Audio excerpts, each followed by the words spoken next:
Thank you very much. And I want to thank everybody for being here. This is a very special event today. It's my tremendous privilege to present our nation's highest civilian honor to a absolute titan of American law and a heroic defender of the American Constitution, former counselor to the President and Attorney General of the United States, Ed Meese, very special man.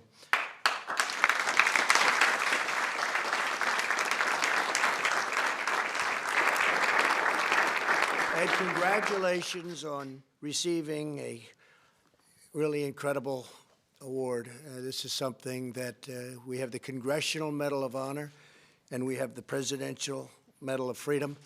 And this is something that's very special for me to present it to you. I've heard so many incredible things over the years about you. So congratulations. My honor to be with you.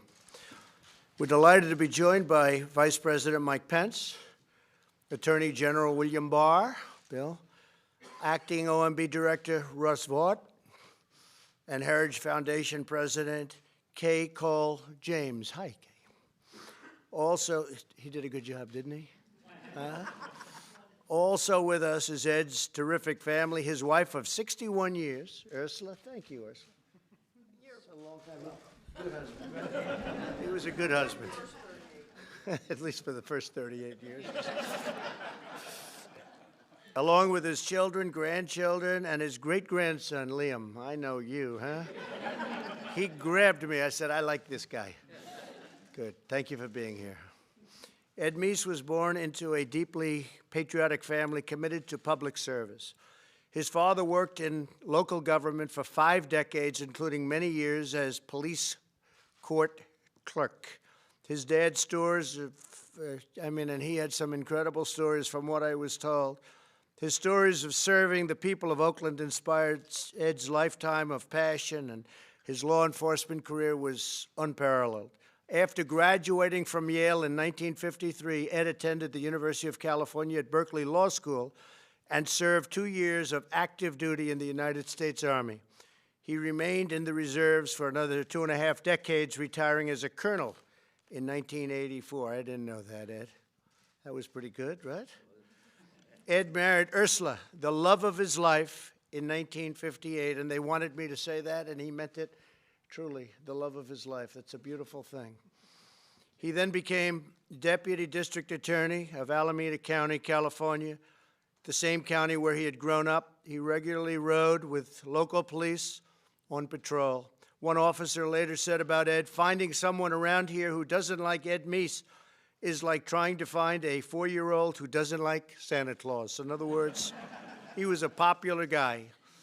When chaos and violence broke out on the campus of UC Berkeley, Ed was instrumental in restoring order, peace, and public safety. In 1966, still the deputy district attorney of his native county, Ed was introduced to Governor-elect Ronald Reagan for the first time. At the end of a 30-minute one-on-one meeting, the new governor offered Ed a job. He said, this guy has the potential to be great. Ed joined the administration as Legal Affairs Secretary and quickly earned Governor Reagan's trust. Just 2 years later, he became Chief of Staff. In that position, Ed worked tirelessly to serve the people of California. He helped negotiate the first major welfare reform in the nation, fought for the governor's legislative priority, and helped propel Ronald Reagan onto a national stage, and it was a stage that was a truly great one. He became a great president. After Governor Reagan narrowly lost the 1976 presidential primary campaign, Ed joined the faculty of San Diego University Law School, became the founding director of its Center for Criminal Justice Policy and Management. In 1980, Ed became a key leader in Ronald Reagan's presidential campaign, and Ed knew that was going to happen. It was just a question of time. After Reagan's victory that November, he oversaw the presidential transition. In the new administration, Ed was appointed counselor to the president and was the only White House staff member included in President Reagan's cabinet. In that position, he drove sweeping reforms of the executive branch and ensured the departments worked together to achieve the administration's goals. And he was a star. Ed was among President Reagan's closest advisors as the administration implemented tax cuts, a dramatic defense buildup, and a relentless campaign to defeat communism. Ed helped spearhead an initiative to fight organized crime and public corruption, supported a task force on victims of crime, and chaired the first White House meeting on missile defense that led to the Strategic Defense Initiative, a strategy that helped win the Cold War. In 1984, President Reagan nominated Ed Meese to be Attorney General. We have our Attorney General with us, and he's also doing a great job, I will tell you that.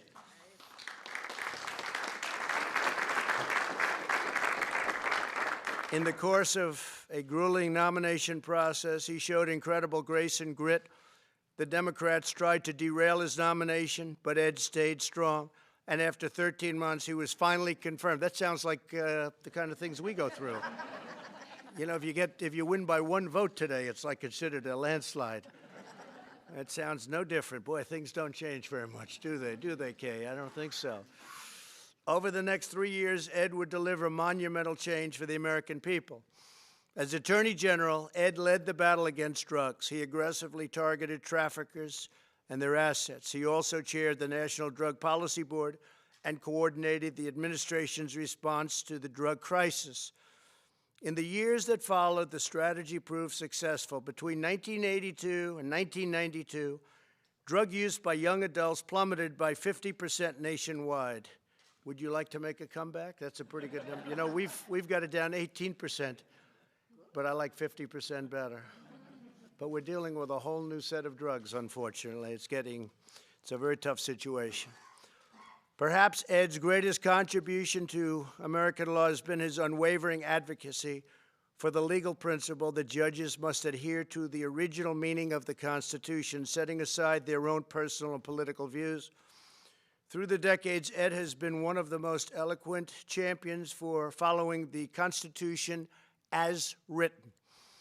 To ensure fidelity to our founding documents, Ed supported the growth of the Federalist Society and worked to confirm supremely qualified judges, including the late, great Supreme Court Justice Antonin Scalia, whose son just became the Secretary, you know that, Secretary of Labor. Gene just had him in, and it was a great ceremony we had.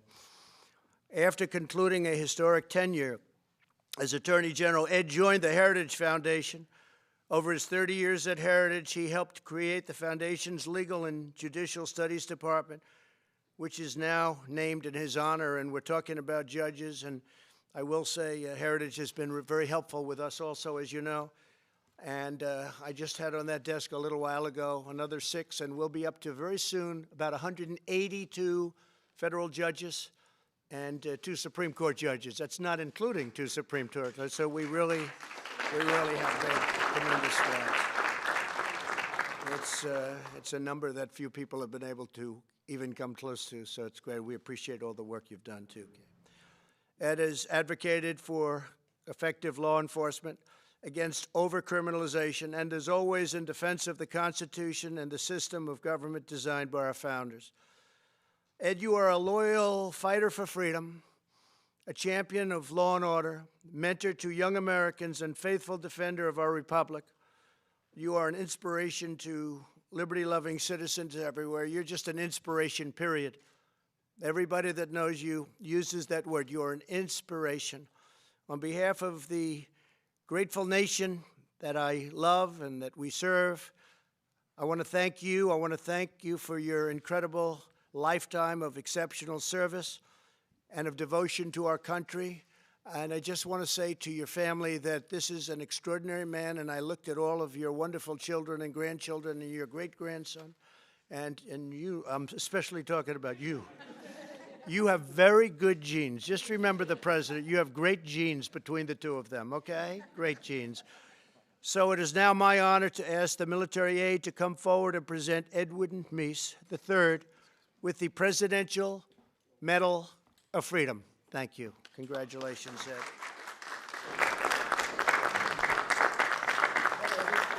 We'll do this first, okay? Good. That's great. That's great.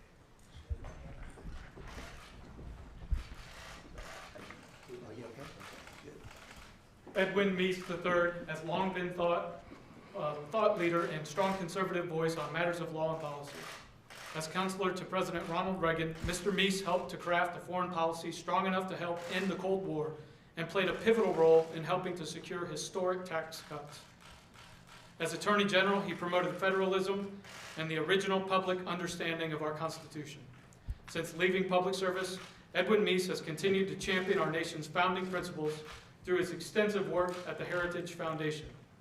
The United States proudly honors Edwin Meese III, who has dedicated his life to serving our nation and protecting our liberties.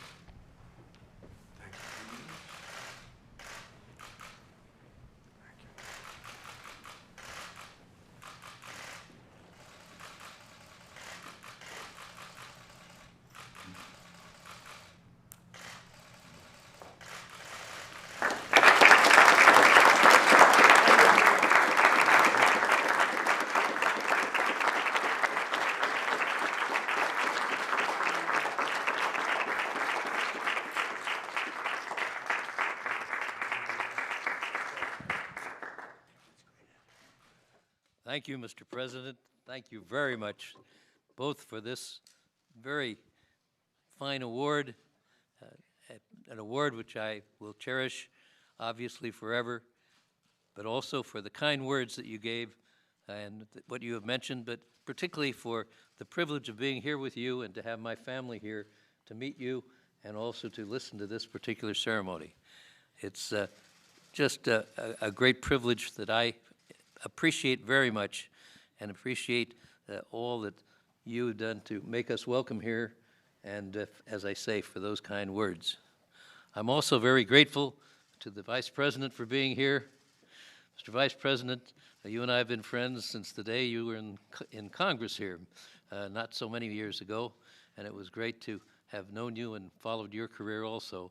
And I think you and the President make one of the finest teams we've had in our country, and I'm very grateful, particularly to have this award coming from the two of you.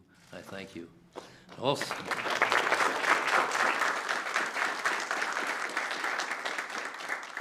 I also want to mention Bill Barr, and I thank you, Bill, for this. You and I started work together in the first term of Ronald Reagan. You were in the Office of Policy Development, and you have risen to continue the string of great attorneys general in this country, and I certainly appreciate what you're doing now.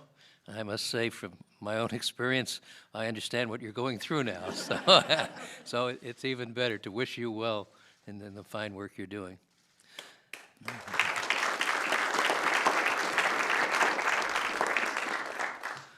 Mr. President, I'm also really honored by the members of your administration who are here today.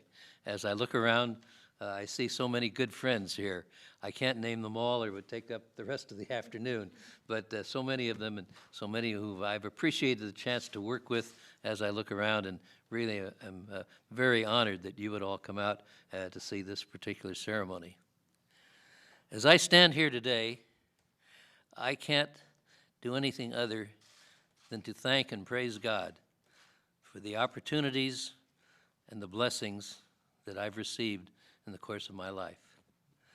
And of course, one of the greatest blessings in my life has been my wife, as you point out, of over 60 years, who is with me today, and who is my best friend, a partner in everything I've done, and a great teammate.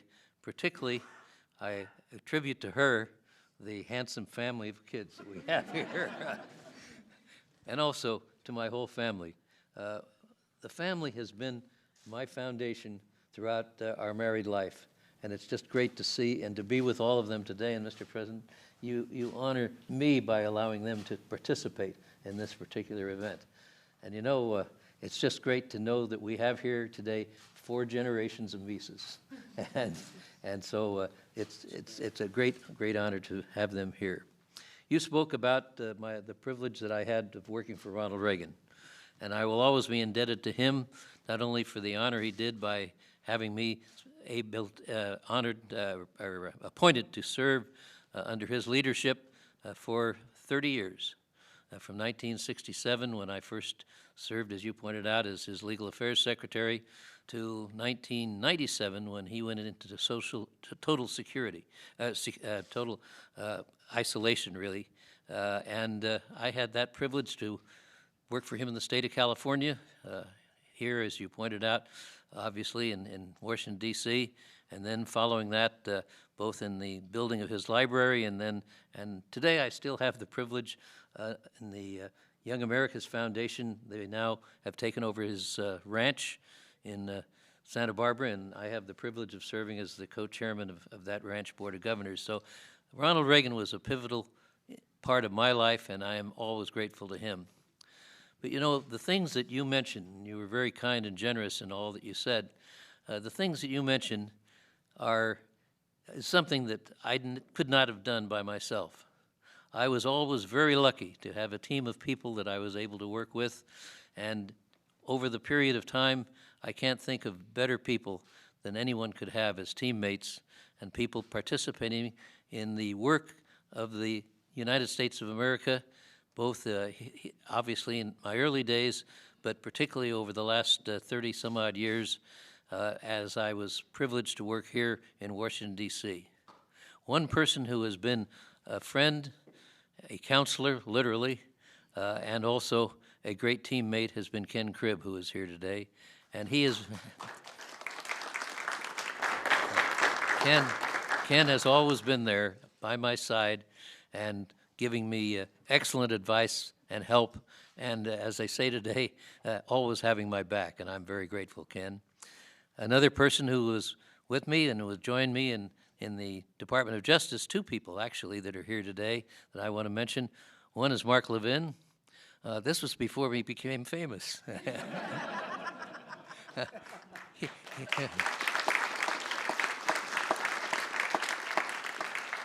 He was just kind of a young, mild, young, easygoing young man.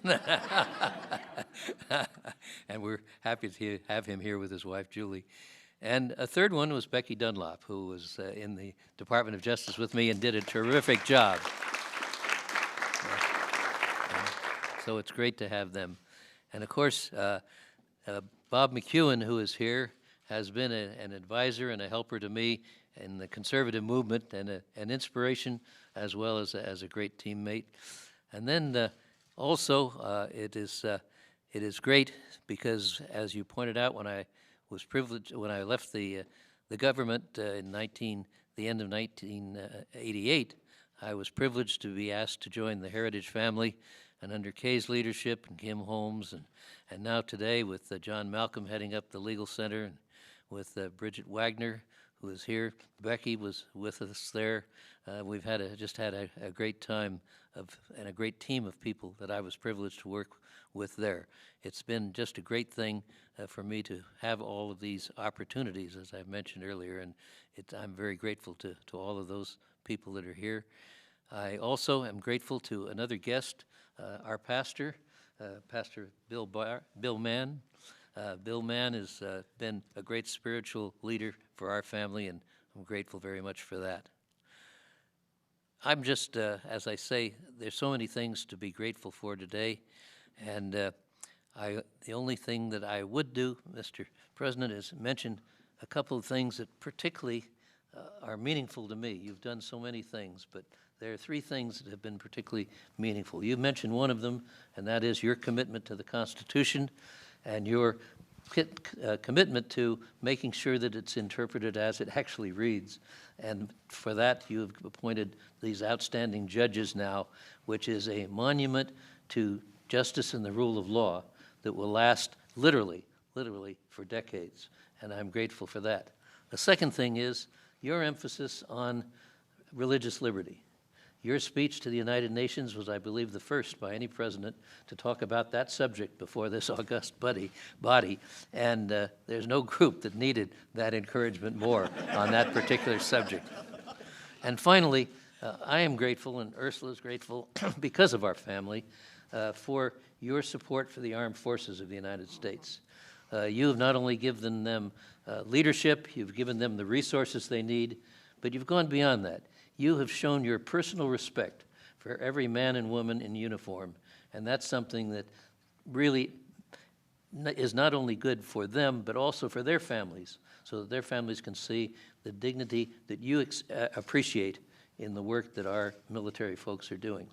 All of these things are very important to us, and as a result, today, I couldn't be happier and I couldn't be more grateful to any person for what you've given us here today. Thank you, sir. Very much. So nice. Thank you. Beautiful.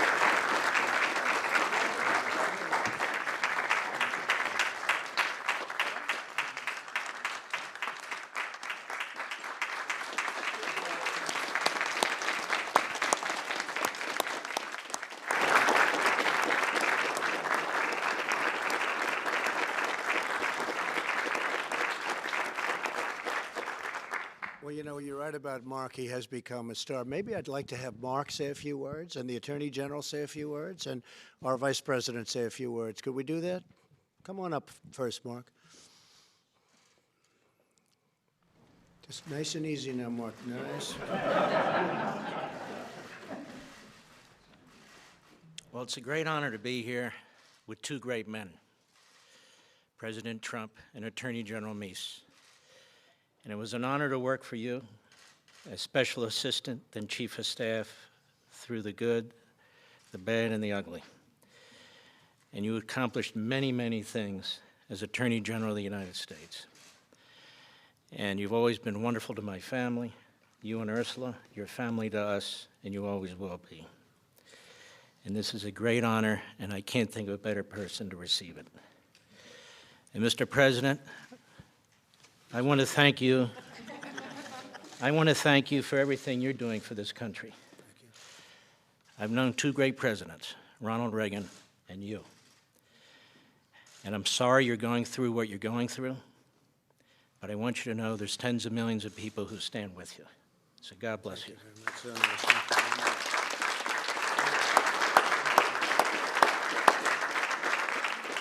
That's very nice. Thank you very much. Bill? Mike? Come on. Let's- Well, thank you, Mr. President, and it really is my great honor to serve alongside this president and to be able to share this moment with you, Attorney General Meese, and with your wonderful family. It is extraordinary to think of the life of consequence that you have lived, coming alongside one American president, but also being there every step of the way as this president brought forward a vision to rebuild our military, revive our economy, reground the courts of this country to constitutional principles of limited government. And on behalf of the president and on behalf of a grateful nation, it's my honor to add my congratulations to you on the Presidential Medal of Freedom. Congratulations, gentlemen.